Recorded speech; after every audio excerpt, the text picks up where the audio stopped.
So we are ready to get started on our critical research project. We will be going to the library next week. And I know, distance learners, that you will be doing all of your research online, but um, take heart that a lot of the research that in-person students are doing is also online, and the internet holds pretty much all the resources that you could possibly need. As you know, I'm in grad school, and the majority of what I do for grad school, I'm able to do online. So that shouldn't really limit you. If you need to check a book out from the library, you are able to do that. And I think you know that you can just request that on the card catalog and pick it up in the front office. So this is just kind of an overview on how to get started. The librarians will kind of show us around on Tuesday of next week, and I will record that for distance learners as well.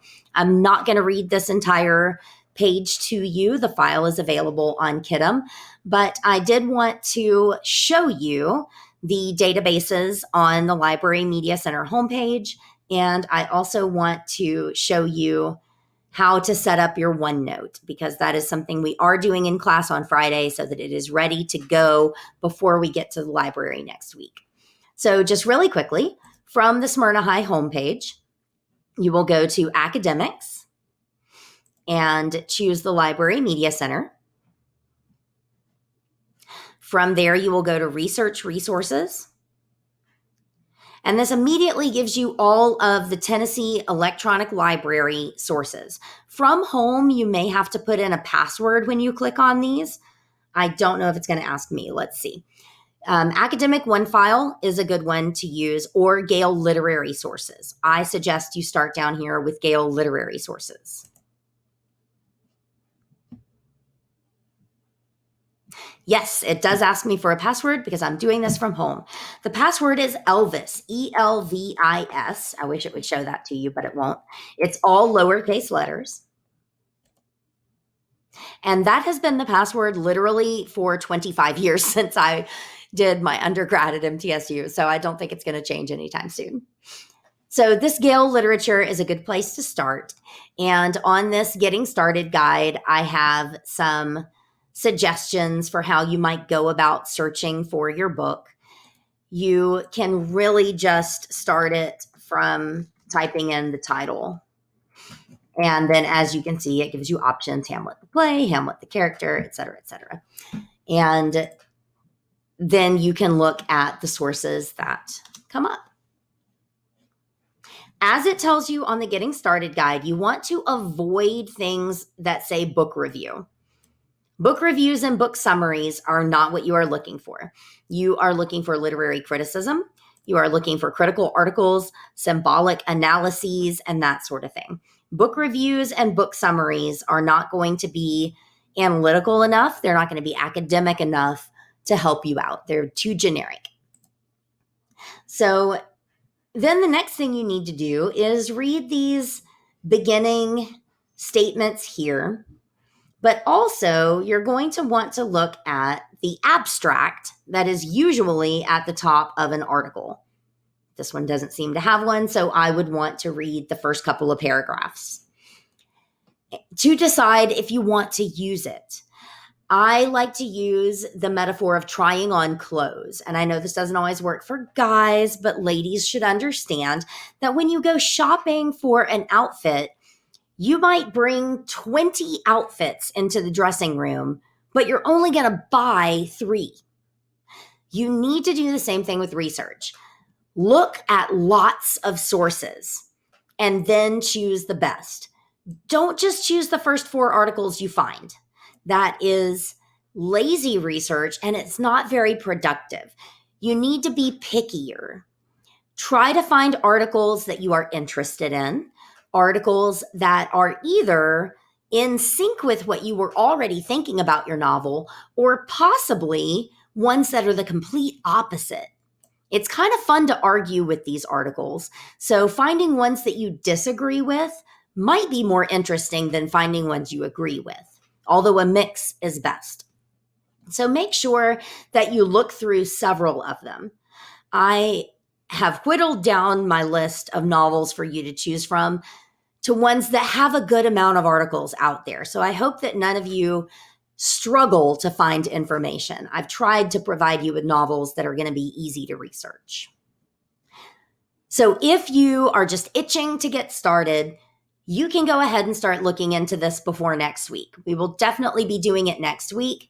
And as I already went over on the due date calendar, you need to have your 5 sources found by February the 2nd. So you've got a little bit of time, but if you want to just get started because you're super curious and eager, now you have the tools to do that. All right. So, second part of this, I want to show you how to set up OneNote. Back in the old days when I was in high school, we used note cards, like 3x5 note cards, and that's how we had to take notes. We were required to have a big stack of note cards. And I've spent the past couple of years trying to digitally recreate that process, and I have finally discovered the best way. And I've used this throughout graduate school. And I think if you can follow these steps, that it's going to really save you too. So before I show you how to set it up, I just want to show you a OneNote that I created for a paper that I wrote last semester. This is a representation. I'm just going to kind of show you. I have each source has its own tab on OneNote. And you can see that they're color coded on here. This is kind of getting way ahead to the next steps, but I just want to show you this to demonstrate that I'm not showing you some kind of vague theoretical idea of how to take notes. This is something I actually use every semester, and it's really very helpful. So what you are going to do then is in your OneNote folder, which I hope you've made one that says AP second period, you will start a new OneNote. And you will call it, I would call it the title of your book.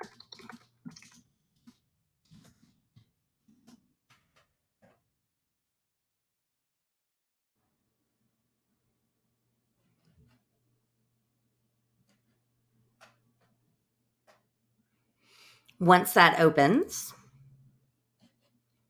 you are going to create a couple of tabs. And I think you guys have used OneNote before because I'm pretty sure Ms. Neckerson uses it. You are going to, so you should know how it's got one set of tabs on the far left, and then each one of those tabs can have sub-tabs underneath it. So on the far left-hand column, you are going to start with just 2 tabs, sources and outline. And then you're going to add a section and call it outline. You won't need the outline for a while, but it's just there as a placeholder. So then you're going to go back. I don't know why it didn't catch my title there. I'll rename it. And then you'll actually call this first sub-tab your works cited. And this is where you will collect all the different sources. So let's just say I want to use this article that I found on my paper. One of the great things about these Tennessee Electronic Library sources is if you scroll all the way down to the bottom of these very long articles, you should find the MLA citation that you can just copy and paste. Brilliant time saver. Thank you very much. And then you will just copy it on there. And you'll do that for every single source you have so that you are collecting them all in one place. But then you will also create tabs, or it looks like they call them pages here, for each and every source you have. And so you might have one that you call your biography source. And then I would name them after the title and author. That's what I've done on all of mine, as you can see. Like a shortened form of the title and the author. And then what you will do under here after you copy and paste the source is you will begin to take bullet point notes as you read. Those can be observations that you make as you read. So they can be like your observations and comments. Or you might copy and paste quotes, but you're going to want to make sure that they are in quotation marks so that you know that those came from directly from the source. And then you might even put the page number in parentheses. Even though most of our sources are digital, most digital PDFs are now recording the page number to help you do that. You can see that I have done that on here for each one of these. You can see it says Mitchell and then the page number because Mitchell is the author. And that is just going to save you time. I know that it might seem tedious to put a page number at the end of everything you type, but you're going to have to do it at some point. So it's actually really easier to do it as you go instead of trying to go back. That's the way to do it right, even though it might seem time consuming. All right. So once you get your OneNote set up, then you are really ready to go. And if you use this to take your notes, then I will show you the color coding and the outlining step as we get ready to do that later on down the road. But at least you are now set up. All right, so I hope that helped you get ready to go. And now you should be ready to do research next week.